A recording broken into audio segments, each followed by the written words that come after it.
I'm Brown Boy the Traveller, a YouTuber. Yeah. And where are you from? I'm from Birmingham. Okay. What was your childhood like? My childhood, um, difficult. Hmm. I'd say, yeah, difficult. Being where I was from, the area I was from, What area was that? Hockley. Um, to probably see growing up where it was just like the postcode rivalries, different areas, and kind of just being the, as you would like to say, the odd bud um, in the class and, my sort of peer group and age range. And in school, what was school like for you? School was pretty difficult. Hmm. I was always getting into fights, you know, arguing with people, um, mischief and back and forth with teachers, and then towards the end, I think towards the end of school, I started to buckle down and then to do my GCSEs. And so, yeah, What was your favorite subject in school? I liked history because I could always argue with the teachers and try and school them on some knowledge. So history was always good. I always used to probably get into arguments with the teachers about certain things, how they wouldn't want to talk about slavery and all type of topics. And yeah, I'd always get into some sort of argument. I'd have to be told to leave the classroom. So, yeah, that was my favorite subject. And did you manage to finish school with your GCSEs? Yeah, yeah. So school is finished now. Hmm. So the next step is college, obviously after secondary school. Hmm. So what was happening in your way? What's the plan now? So the plan then, obviously, I went college, and then I did a course. I think it was sport. I think it was sport to do with sport, personal training, Mhm. and then yeah, it wasn't really for me.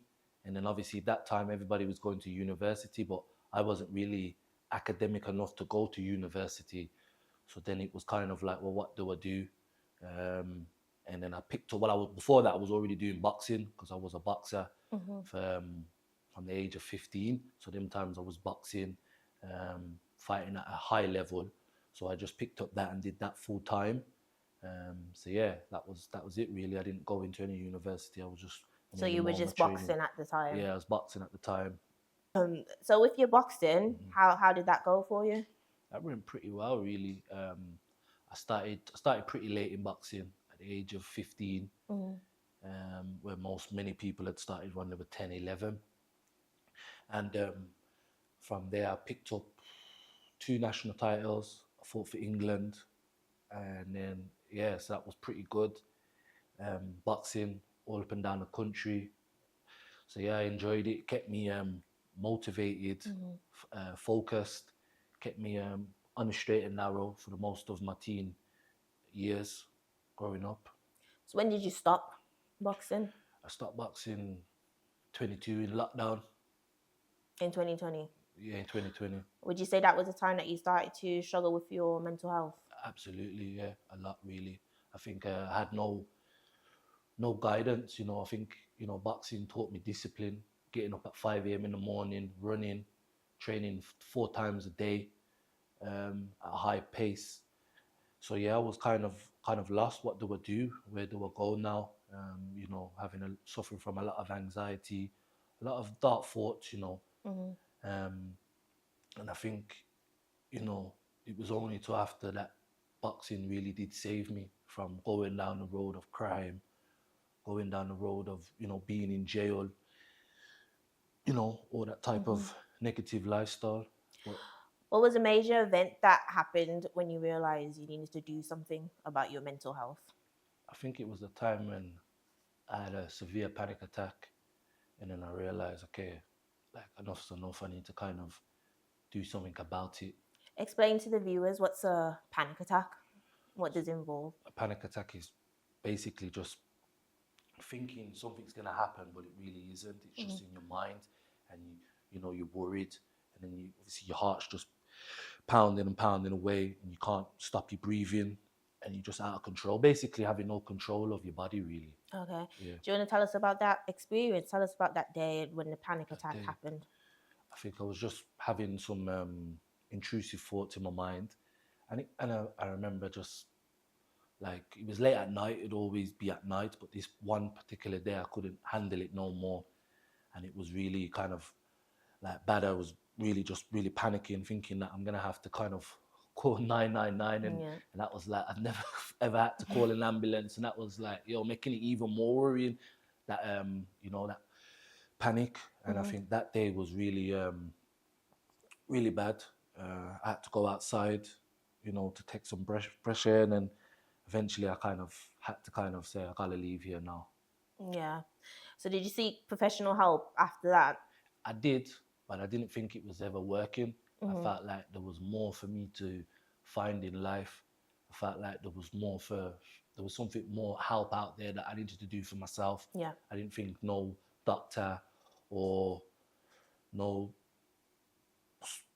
therapist could help me. I thought What it was was just me. the help that the doctor, was it medicine or just like Yeah, they therapy offered and stuff? they offered me medicine, but I think growing up and being around certain people, it was always like, yeah, don't take medicine, bun that. You know what I mean? We don't take no medicine, and that they gave me a few, but still to this day I still don't take it, even though I struggle with it sometimes. You know what I mean?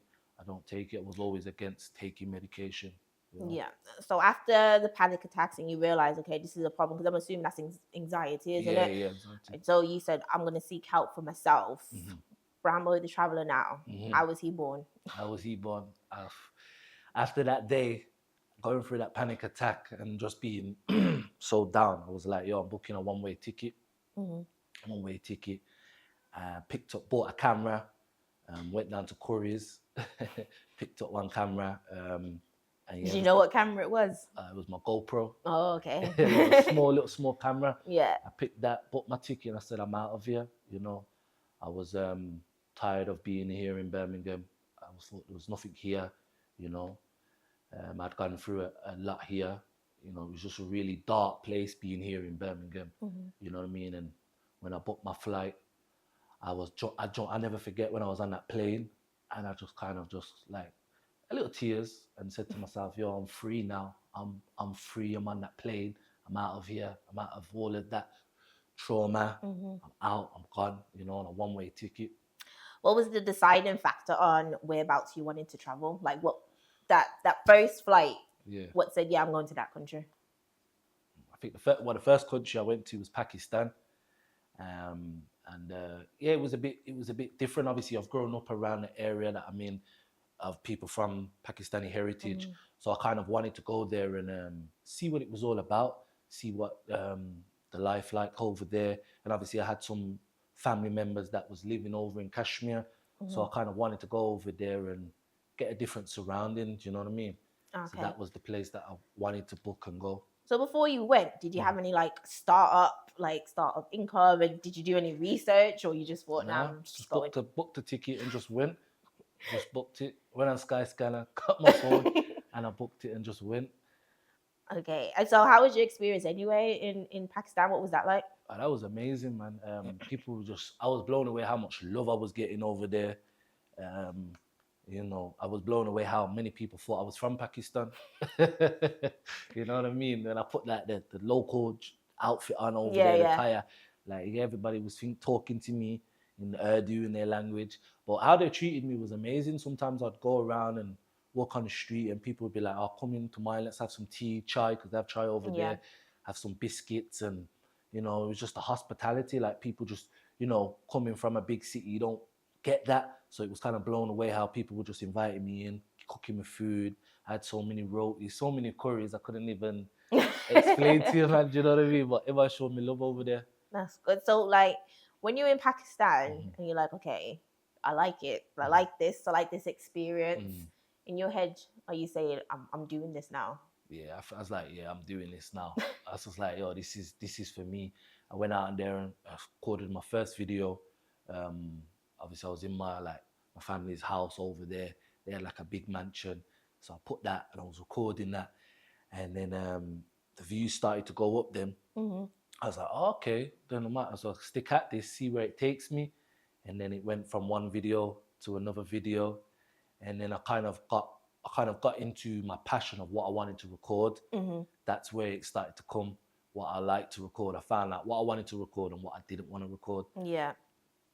So how many countries have you been to so far?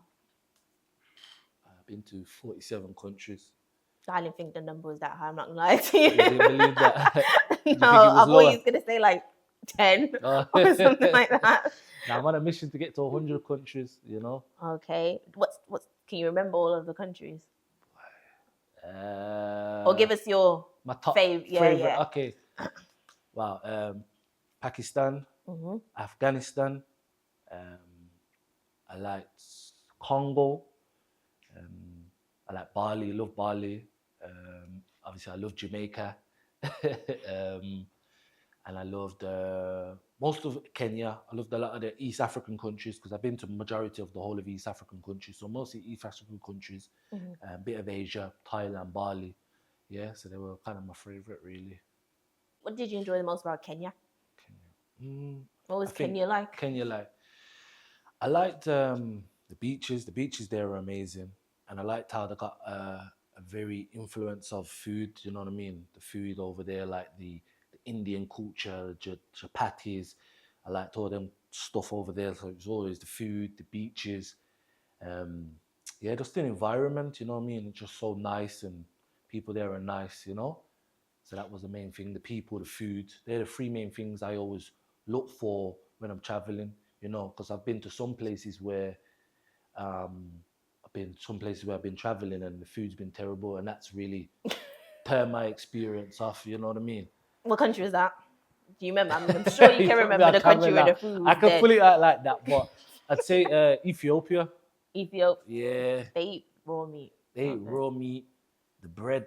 Like when I touched Ethiopia, I was I had really bad food. I had really bad belly, like, you know what I mean, because I wasn't just to the food. Because they have injaro, it's very vinegary, soggy. You know what I mean? It's just not the one, man. So, you know, that really kind of. Speaking of like having a bad belly and not being adjusted to the food, you mentioned that you don't like taking medications, but don't you have to be vaccinated to go to some of the countries that you go to? Yeah, but I was against vaccination. So you're not vaccinated to go to any of them? You're not scared? I ain't scared at all now. Yeah. So is it scary going to the countries, you know, being British, obviously you have the accent, people assume, because you go into like countries that are classed as third world and they assume that you're wealthy just because of your accent and your passport. Yeah, that does kind of play a toll on you, doesn't it? I wouldn't say scared because most of these countries I feel safer there than I do safer here. So I never ever felt scared. No, the only thing I can say is that does really like annoy me when they think I've got money. They always asking, and that can kind of really annoy me sometimes. But apart from that, never been scared. So in terms of YouTube, do you find it hard being a black YouTuber and a traveling YouTuber? Because there's not a lot of, well, I don't see a lot of black traveling YouTubers, especially to the places that you're going to. Yeah, it is very hard, you know. Because like I said, we as a people, black people, we're not very experimental. You know what I mean? You'll see all these white geezers eating snails and all of that, but it's like when I went to Somalia and I was eating camel milk, man were coming on to me like, bro, what are you doing? Like, do you know what I mean? Fix up, man. Like, we're not moving mad. But I think because we don't see ourselves doing it, we don't see ourselves traveling, we don't support ourselves doing it. Do you know what I'm trying to say? So yeah, it is very hard, and I don't know, the algorithm doesn't really want to help us and push us. You know what I mean? That's another story for another time, but it is extremely hard. You know what I mean? So you think so for someone that's sorry, and another thing as well, I think why it's so hard is because we don't do it as a people. People start looking at you mad, like, yo, this guy's mad because it's not the norm thing we do. Do you know what I mean? Like when we say, "Oh, that's white people shit." Yeah, like man, look at you like, yo, what are you doing? I can't understand it. Do you know what I mean? I think it's like also as well, like with anything, it's a lot of people as well dream, but they won't ever push themselves. So when you start doing it, they're like, "That's what I'm saying." They're like, "What are you doing?" That's what I'm saying. I've had a lot of people come in and hating because they're like, huh? How is Corey doing it? How's my man that I knew, who was that little odd boy? How is he doing all this crazy stuff? Like, do you know what I mean? And that's what I say. What people hate in you is what they can't see in themselves. Yeah. You know what I mean? And that's all it is. So if someone like yourself wanted to start YouTube, Mm. what frame of mind would you say that they need to have? They need to be resilient, to be kind of tough, and knowing that it's not going to be easy, and that you're going to have the trials and tribulations. Do you know what I mean? So a lot of people look, and I know a lot of people look at me and think, if he could do it, I can do it, but not knowing the time, the effort that I say goes that all the into time. it. Do you know what I mean? Like I know it's gonna work out, because sometimes I've been ill, I've been sick, I've been, you know what I mean, I'm on buses for 24 hours. You know what I'm trying to say? The bus smells, no one's had a shower, the breath Yeah. stinking, and you know what I'm trying to say? And it's Yeah. like, eventually, I know that when it's all said and done, I know it's all gonna pay off. You know, I've gone through so many things. I've been in jungles where I got nowhere to go, and I'm in there, and the lions could come and eat me, because this is what I do to try and get the footage. Like, do you know what I mean? So eventually, I know it's all gonna pay off, man. Do you know what I mean? Yeah. So recently, you just got your not on YouTube, sorry, but on Instagram, your first 1 million views. What was that like? I was like mad, like raw, because it's like all I came to do was, I was coming out to get food, and I seen this. I had my camera. I just pressed So you record. going out to get food in the riots? Yeah, I've gone out to get food, because remember, I just come back, so I just landed back. So Yeah. I'm not really too knowing what's really going on, because I'm not following the news or on anything. Yeah. So when I'm seeing this, I'm like, yo, like what? Like, you get me? So I'm like, hold on, this is what I do. Let me see what it's like here. And then obviously I'm seeing the girl. They're going back and forth. You know, she's saying to him, "You go back home," and they're going back home. And it was just crazy. An event. It's just gone to 1.4 million views. You know what I mean? So you've been to Afghanistan. Yeah, Afghanistan. Yeah. So a lot of people in the West wouldn't dare touch Afghanistan, obviously because of what the media has portrayed to us with the Taliban, etc. What was your experience like With the Taliban? Well, let's start with Afghanistan, and then we'll get my into the Taliban. You know, when we talk about, I remember when I said I was going to Afghanistan, and this was the time when I was going through my really dark stage, you know, and I remember I was walking in the supermarket, and I said to my mom, I said, it come into my head, I'm going to Afghanistan. And she was like, well, what are you going there for? Like, do you know what I mean? And this was, and then when it was time to go, because in my mind I was like, yeah, I'm going to Afghanistan, I'm going to go there, I'm going to start shooting off guns. You know, this is my mind, I'm going to chill with them, you know, and because I didn't have no fear. And then, you know, fantasy is a wonderful thing, I always say. And I never forget the time when I was near the border between Pakistan and Afghanistan. And I never forget the time when my heart was pounding, because I was ready to enter. And I was like, yo, this is real now. Like, this is real. I'd always been in my mind. But when I got through, my first encounter with the Taliban was like, wow, this is real now. You know, this was real. When I went there now, we had to go to a big flag. They have the big Taliban flag. Is it black? Is that black flag? Is it actually black? It's white, but it's got it's white background, but got black writing. Oh, in the films they show black and with the white, I guess, whatever. And I never forget the time when I seen about 20 of them coming, because this is where they all Are they in like a truck with all the guns, like how you see them on TV? These like, some of them were coming with trucks, and then some was on bikes. So at this time, I'm like, wow, like, you know, I'm like getting excited, because I got my camera there ready. I'm ready to record them. They got big beards, everything on their head, big guns, and I'm like getting so excited. And then there was a guy I was with, my tour guide. Me and him had a really big bit of problem, because it was him. He was making my experience there more scared for me, because he was my tour guide. Because when you go to Afghanistan, you have to have a tour guide. So he was more scared of the Taliban than me. So when I had my camera ready to interview them, this guy was like, come, let's go. I'm like, where we going? Like, do you know what I mean? I'm here to kind of interview them. So that was my only time of being nervous, was because of my tour guide. And then eventually we ended up getting arrested by the Taliban. Really? Yeah. So what was that like? So what happened? So when you got to saying, oh, I'm going to record them, what happened after that? So we went to another, because on the day they give you structured routines of where you're going to go. So we went after there, we seen the flag.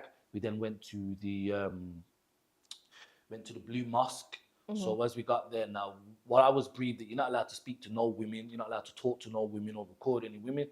And what should I say? I'm used to women, speaking to women. You're a woman, so I'm always, I'm close to my mom. She's a woman, so for me, I'm not gonna tell a woman to just go and move away.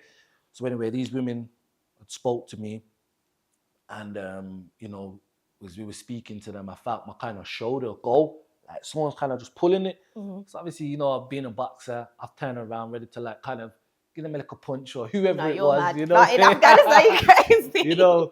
So when that happened, now the guy's there, so he's got the big gun in my face, and he's like, "Yo, come with me." And that wasn't the scariest part, that they had guns in my face. That wasn't never the scariest part. The scariest part was not knowing what they were saying. Because they speak local on Pashtun.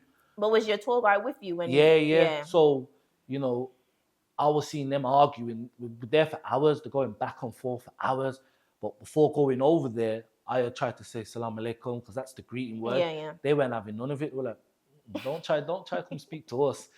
So we're back and forth for hours, and I didn't even know what we're saying. All I know was like it was getting serious. It was up in my tour guide's face, but my tour guide wasn't getting scared. He was giving it back to them. I'm like, brother, like let's just chill. Let's just let me get my camera back. And then obviously still to this day, I still don't even know what's been said. But then when I'm speaking to people said, do you really know? Do you really want to know what had been said? Do you know what I mean? And I thought so that was kind of the most scary part. My heart was racing then. I think that's the most scariest in my life. Situation. So then when you got arrested, you had to get put in a cell? Was it just like... They just like kind of detained us, put us in like this holding area or whatever by the mosque, because we was like the mosque, innit? So it was kind of, we were just holding there for hours, and they were just speaking to us. So we was kind of detained, detained. So yeah, but then when I think about it, my tour guide put me in a lot of trouble. He got me, you know what I mean? It could have costed my life really, because that's what a tour guide's there. That's what I paid him for him to protect me, and he wasn't, because he should have said to me, listen, look, you don't speak to no men. You don't speak to no women, and stuff, and should have told him to move away, because I don't know. I'm from the West, so for me, I'm meant to be speaking to women. Yeah. But I never forget when we got back in the car, we had a driver, and he couldn't speak no English, and all we could hear, we going, he goes, Taliban. What's he mean? And then he's saying, he goes, Taliban are gay. But I never forget the one time when I met the head of the Taliban.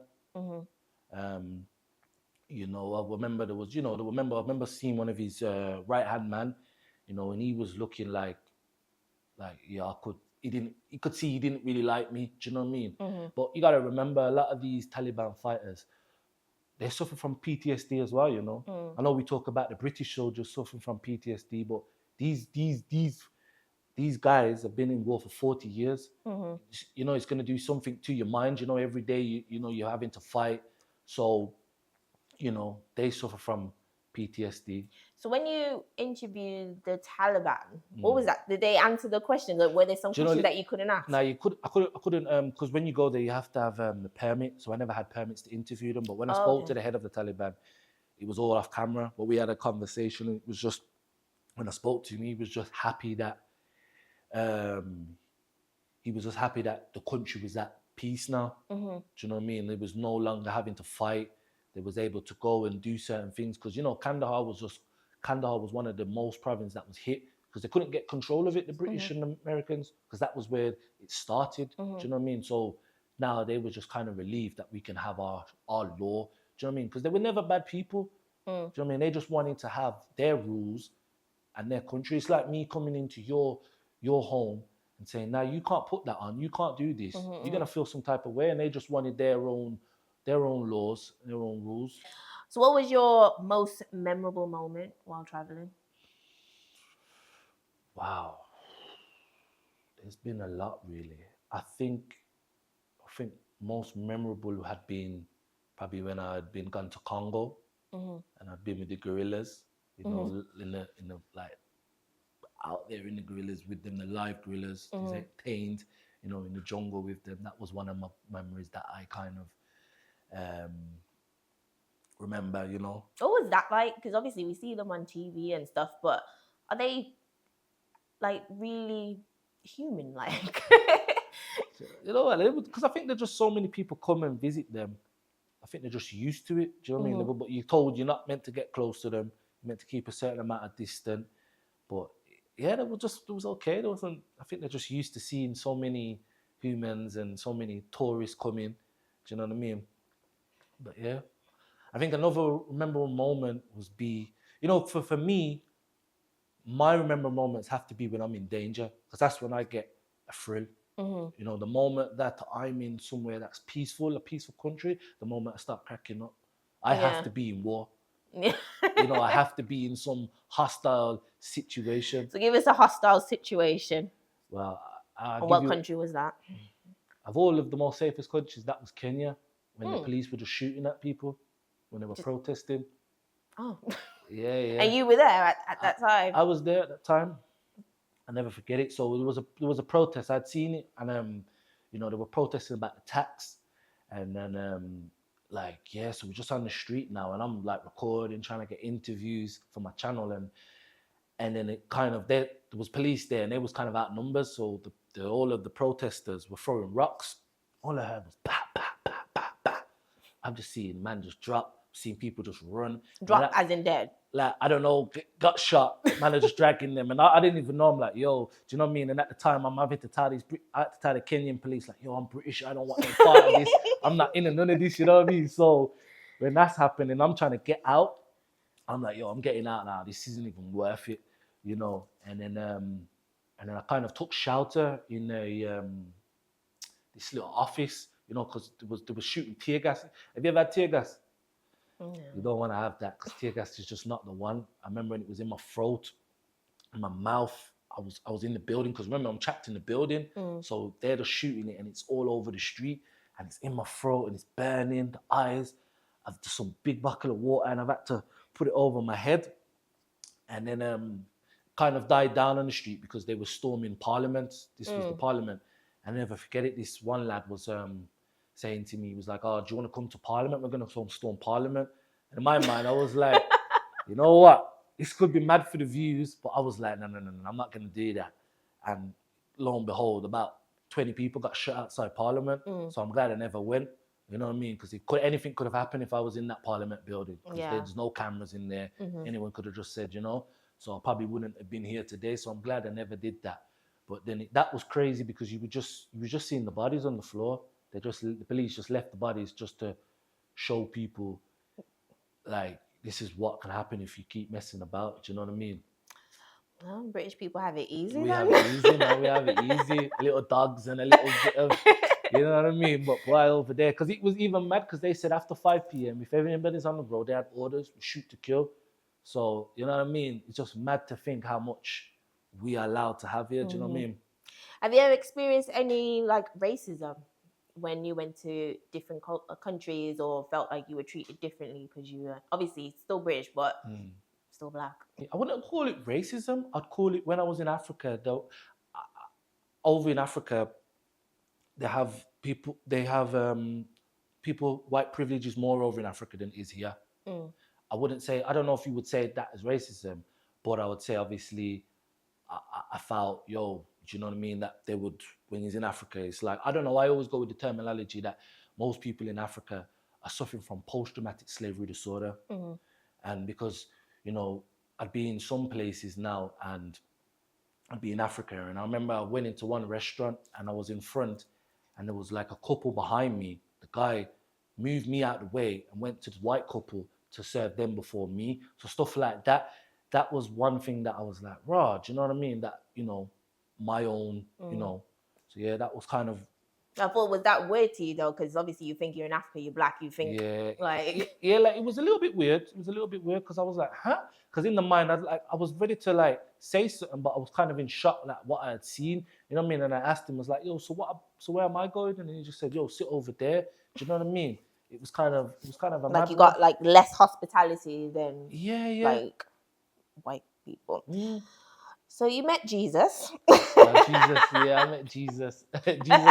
Jesus a Tongare. Yeah, I met Jesus. So tell us about that experience. So what country was that? And that was in Kenya. I Okay. met Jesus, yeah. I'd meant to have met him before, but certain things happened that I never got around to meeting him.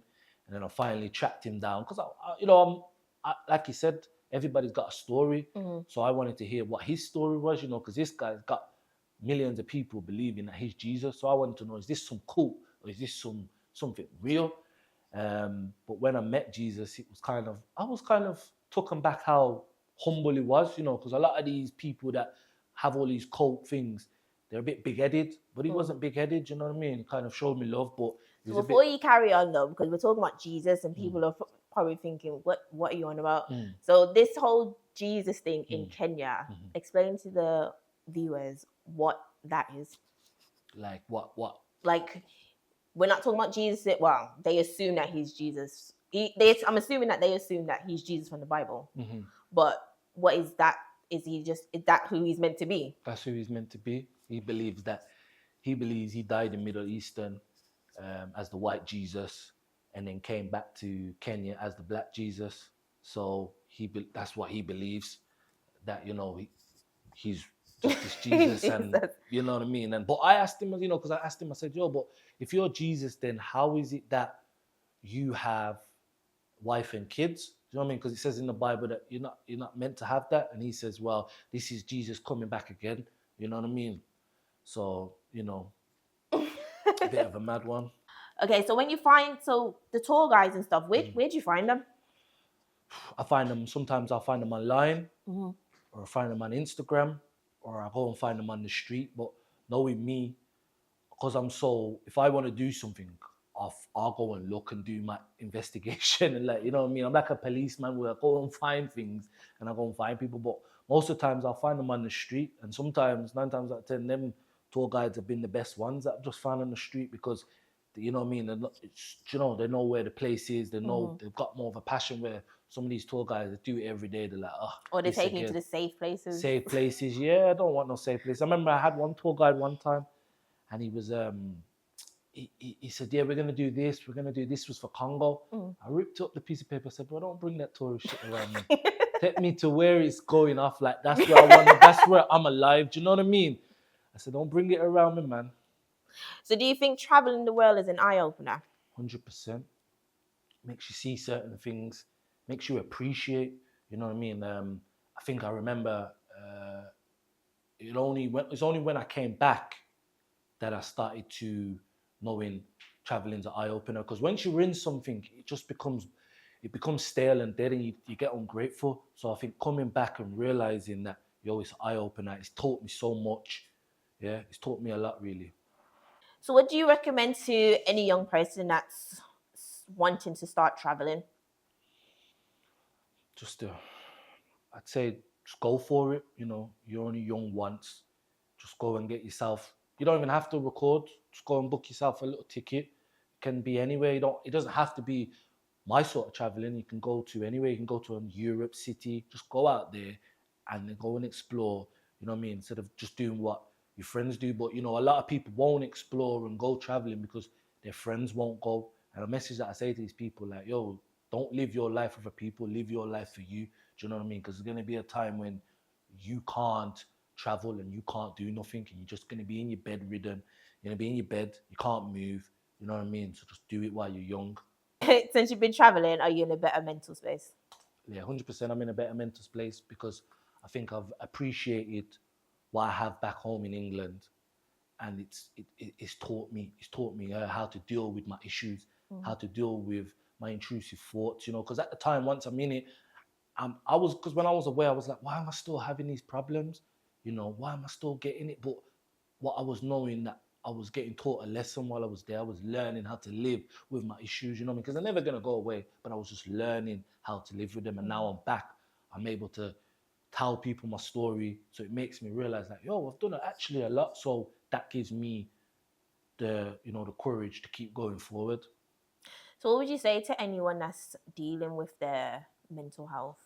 Dealing with their mental health, I would say stay busy, whether that's cleaning your house, doing some chores, going to the gym, Because I feel like one problem is, keep going to therapy, speaking to a psychologist, they don't help. It just creates more of a problem because you're just keeping talking.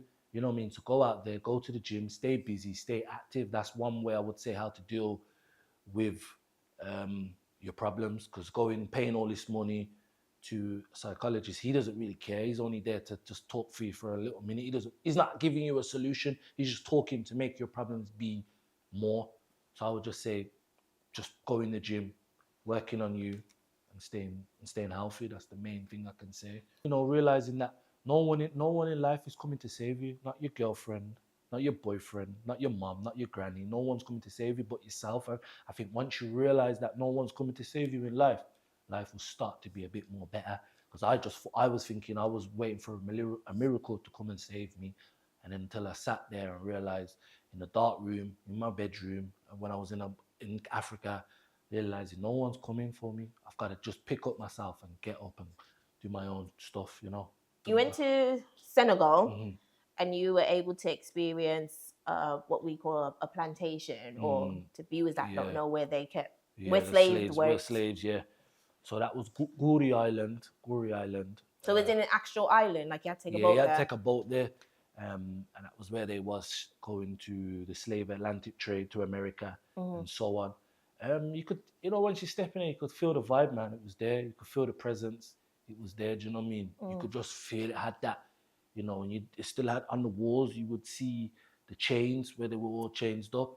But that one was actually okay. I know you're looking at thinking okay. Yeah. But when I went to the one in Zanzibar, boy, my back was hurting because I had to crouch down because it was just everybody was cramped in there, and then they would have a little line in the wall, and that was their light of coming in. That one was the most. Do you know what I mean? The most.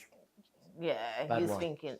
But but no one. We all know. We've always been told about the West African slave trade, but the East African slave trade has always been kept quiet. I'm not sure for what reason. If you look into it, it's always like Ghana, Nigeria, we always Congo, talk about. Yeah, we know about them ones, but we ain't talking about the ones that's happening on the East. You know what I mean? But they was mainly. That's how the Arabs. That's how you get a lot of in Kenya and the coastline. You get a lot of people from Oman, a lot of Arabs. Yeah. Do you know what I mean? Because they was involved in the slave trade there. So in East Africa was the Arabic slave trade. Because the Swahili has, if you listen to it, it sounds a little bit like Arabic. Some of the words are similar, the same. So that's where the word of Swahili and it all came from.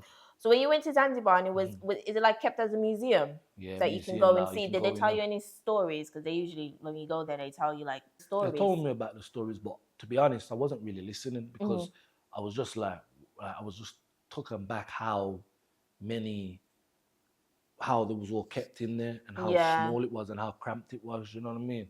My back was killing, man. That's all I could thinking, bro, like how they was there. Do you know what I mean? They weren't short. They weren't short. That's what I'm saying. They were tall, but them. And then he said there was actually one what stood out to me, told me one information. There was a guy who was a guard and he was a slave himself, but he used to guard all the other slaves. And then in the end, he got sold himself. So he sold out his own people, and then he got sold. So that was like that. That's what I'm saying. So that was the one information that stood out for me. That you know what I mean. Yeah. Thank you for coming to the stool today. So let the viewers know where they can find you. So you can find me on YouTube at Brown Boy the Traveller, all one word. And you can find me on Instagram, Brown Boy the Traveller, all one word as well. So yeah, so support the journey, and see where my next travels are going to be. So don't forget to like, share and subscribe. Also, don't forget to comment down below and stay tuned for more interviews.